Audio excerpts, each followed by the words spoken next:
अस्सलामु अलैकुम वरहमतुल्लाहि वबरकातुहू। उम्मीद करता हूँ कि आप तमाम अहबाब सेहत व ईमान की बेहतरीन हालत में होंगे। तो आज हमारा नौरानी कायदे की 13वीं तख्ती के पहले हिस्से का सबक है और आज की इस वीडियो के अंदर इंशाअल्लाह अज़्ज़ा वजल हम इस तख्ती की पहली 3 सतरों को इंशाअल्लाह अज़्ज़ा वजल तजवीद के मुताबिक पढ़ना सीखेंगे। तो आए बढ़ते हैं अपने सबक की तरफ। अऊज़ु बिल्लाहि मिनश शैतानिर रजीम। बिस्मिल्लाहिर्रहमानिर्रहीम।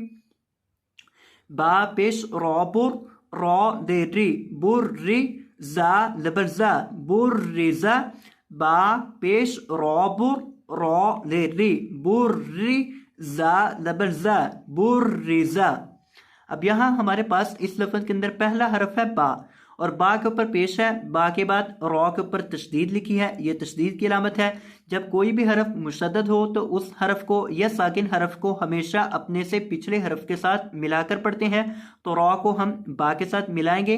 बा पेश रॉ बुर, क्या पढ़ना है? बा पेश रॉ बुर रॉ देरी बुर्री। और रॉ को बरीक पढ़ना है क्योंकि रॉ के नीचे देर है। रॉ के नीचे जब देर हो तो रॉ को बरीक करके पढ़ा जाता है, तो यहां बरीक करेंगे। बुर्री जा लबर जा। अब यहां हमारे पास जा है और जा को हम हमेशा सीटी निकाल कर पढ़ते हैं, तो इसके अंदर सीटी की आवाज पैदा करके इसको पढ़ेंगे। जा लबर जा बुर्रिजा बुर्रिजा। आगे देखिए हा पे सौद हुस सौद देर सुई हुस्सी लाम दबल्ला हुस्सीला। अब इस लफ्ज के अंदर हमारे पास पहला हरफ है हा और हा के ऊपर पेश है। हा के बाद सौद है, सौद के ऊपर तशदीद है, तो हा को हमने सौद के साथ मिलाना है। इसको किस तरह हुजे करेंगे? हा पेश सौद हुस सौद लेर सी हुस्सी। सौद को यहाँ मोटा भी करेंगे क्योंकि सौद जो है ये मोटे हरूफ में से है। लाम दबल्ला हुस्सीला हुस्सीला। आगे देखिए सौद लबर दाल सौद दाल दबर दा सौद दा कौफ दबर कौ सौद दा कौ। पहला हरफ हमारे पास है सौद। सौद के बाद दाल है, दाल के ऊपर तशदीद है, तो सौद को दाल के साथ मिलाकर पढ़ेंगे। सौद लबर दाल सौद। दाल के ऊपर जबर भी पढ़नी है क्योंकि मुशद्दद हरफ के बारे में मैंने पिछली तख्ती के अंदर भी जिक्र किया था कि मुशद्दद हरफ 2 मरतबा पढ़ा जाता है। एक दफ़ा साकिन पढ़ा जाता है और एक दफ़ा जबर देरिया पेश के साथ पढ़ा जाता है। तो यहाँ अब दाल पहली दफ़ा जो पढ़ा गया है वो साकिन पढ़ा गया है। सौद जबर दाल सौद, ये दाल साकिन हो गया। दाल जबर दा, अब ये दाल जबर के साथ पढ़ा गया, तो दाल 2 दफ़ा पढ़ी जाएगी। या कोई भी हरफ जिसके ऊपर तशदीद होगी वो 2 मरतबा पढ़ी जाएगी।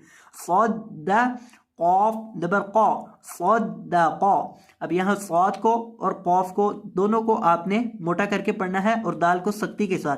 सौद दा कौ सौद दा कौ। आगे देखिए आइन दबर दाल आद दाल दबर दा आद दा दाल दबर दा आद दादा। आइन दबर दाल आद दाल दबर दा आद दा दाल दबर दा आद दादा। अब यहाँ हमारे पास पहला हरफ है आइन। आइन के ऊपर दबर है, आइन के बाद दाल मुशद्दद है, आइन को दाल के साथ मिलाना है। आइन दबर दाल आद दाल दबर दा आद दा आद दा दाल दबर दा आद दादा आद दादा। दाल 2 मरतबा है तो इसको आपने जरा ध्यान से पढ़ना है। आद दादा अद दादा नहीं पढ़ना है, इसको आद दादा पढ़ना है। आइन को हल्के पीठ से अदा करना है। कौफ दबर दाल कौद दाल दबर दा कौद दा रॉ दबर रॉ कौद दा रॉ कौद दा रॉ। इसको भी बिल्कुल उसी तरह से ही इसके भी तोड़ जोड़ करेंगे जिस तरह हमने इन अल्फाज के तोड़ जोड़ किए हैं। कौद दा रॉ और कौफ को और रॉ को इन दोनों को मोटा करके पढ़ेंगे। कौद दा रॉ।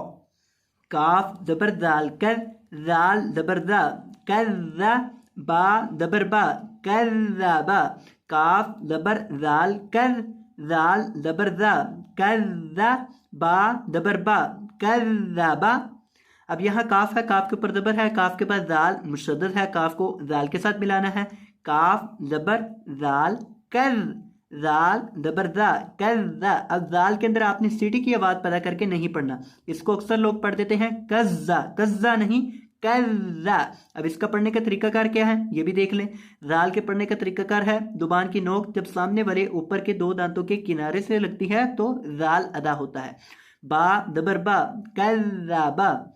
आगे देखें, नून दबर आइन ना, आइन दबर आ ना, मीम दबर मा नामा, नामा। इसके तोड़ जोड़ भी उसी तरह से ही होंगे, तो इसलिए आपने इसको भी उसी तरह से ही पढ़ना है। इसके अंदर ये जो आइन है इसको आपने हलक के बीच से अदा करना है, इसके बाद आएगी नामा, नामा। आगे देखें, या दबरिया वा पेश नून वुन, या वुन नून पेश नू, या वुन्नु, या वुन्नु। इस लफ्ज के अंदर आपने वा को नून के साथ मिलाना है और नून मुशद्दद है, यह गुन्ना करके पढ़ना है। नून मुशद्दद, जब भी नून मुशद्दद हो नून मुशद्दद को गुन्ना करके पढ़ते हैं, तो इसे यहाँ गुन्ना करेंगे या वुन्नु, या वुन्नु, और वा को मोटा करके पढ़ेंगे।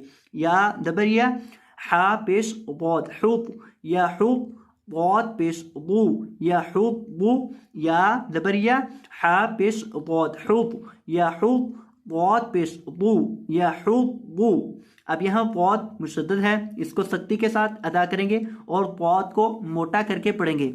जो पौध है ये मोटे हरूफ में से है, इसलिए इसको मोटा करना है। या हुब्बु, या हुब्बु, क्या पढ़ना है या हुब्बु। आगे देखें, जीम दबर नून जन, नून दबर ना, जन्ना, ता दो जेर तिन, जन्नतिन, जन्नतिन। अब यहाँ नून मुशद्दद है, नून के ऊपर तशदीद लिखी है।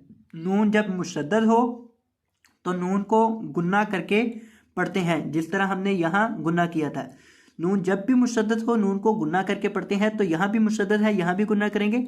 जन्नतिन, जन्नतिन। आगे देखें, जाल दबर रॉ दर, रॉ दबर रॉ दर, ता दो देर तिन, दर्रतिन। जाल दबर, दाल को रॉ के साथ मिलाना है, दाल दबर रॉ दर, रॉ दबर रॉ दर रॉ। रॉ को यहाँ आपने मोटा करके पढ़ना है क्योंकि रॉ के ऊपर दबर है।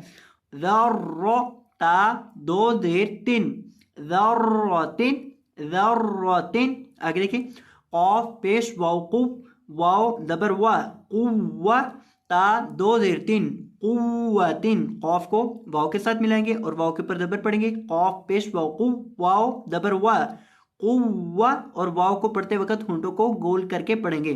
ता दो देर तिन, कुव्वतिन, कुव्वतिन। आगे देखें, काफ दबर रॉ कर, काफ को रॉ के साथ मिलाएंगे। रॉ दबर रॉ कर रॉ, ता दो पेशतुन, करतुन, करतुन। आगे देखें, सीन पेश आइन सो, आइन लेर आई, सो आई, रॉ दबर तारत, सो रत। सीन पेश आइन सो, आइन लेर आई, सो आई, रॉ दबर तारत, सो रत। सीन को आइन के साथ मिलाएंगे, आइन के नीचे देर पढ़ेंगे और फिर रॉ को ता के साथ मिलाएंगे, सो रत। और ता को यहाँ हिलाना नहीं है, अक्सर लोग इसको हिला देते हैं, सो रत, इस तरह पढ़ देते हैं, सो रत। तो आपने इसको यहाँ इस तरह से नहीं पढ़ना, एक तो आइन को आपने दुरुस्त अदा करना है और ता को हिलाना नहीं है, सो रत। आगे देखें, कौफ दबर दाल कौद, दाल दबर दा कौद दा, मीम दबर तामत, कौद दामत। कौफ दबर दाल कौद, दाल दबर दा कौद दा, मीम दबर तामत, कौद दामत। अब यहाँ कौफ को आपने मोटा करके पढ़ना है, कौफ को दाल के साथ मिलाना है, फिर दाल के ऊपर दबर पढ़नी है, तो दाल यहाँ मुशद्दद है, तो यहाँ दाल को सख्ती के साथ पढ़ेंगे और फिर मीम को ता के साथ मिलाएंगे, कौद दामत, कौद दामत। अब तमाम अल्फाज को एक दफ़ा दोबारा फिर देख लें। बुर्रिज़ा, हुस्सिला, सद्दक़, अद्दद, क़द्दर, कज़्ज़ब, नअम, यज़ुन्नु, यहुब्बु, जन्नतिन, ज़र्रतिन, क़ुव्वतिन, कर्रतुन, सुइरत, क़द्दमत। तो ये था हमारा आज का सबक। मैं उम्मीद करता हूँ कि आपको ये सबक अच्छे से समझ आ चुका होगा। तो अगर आपको ये वीडियो पसंद आई हो तो वीडियो को लाइक कर दीजिएगा, और अगर आप हमारे चैनल पर नई तशरीफ लाए हो तो आपसे गुजारिश करते हैं कि चैनल को सब्सक्राइब फरमा दीजिएगा। जज़ाकुमुल्लाहु खैरन, बारकल्लाहु फीकुम, अल्लाह हाफिज़।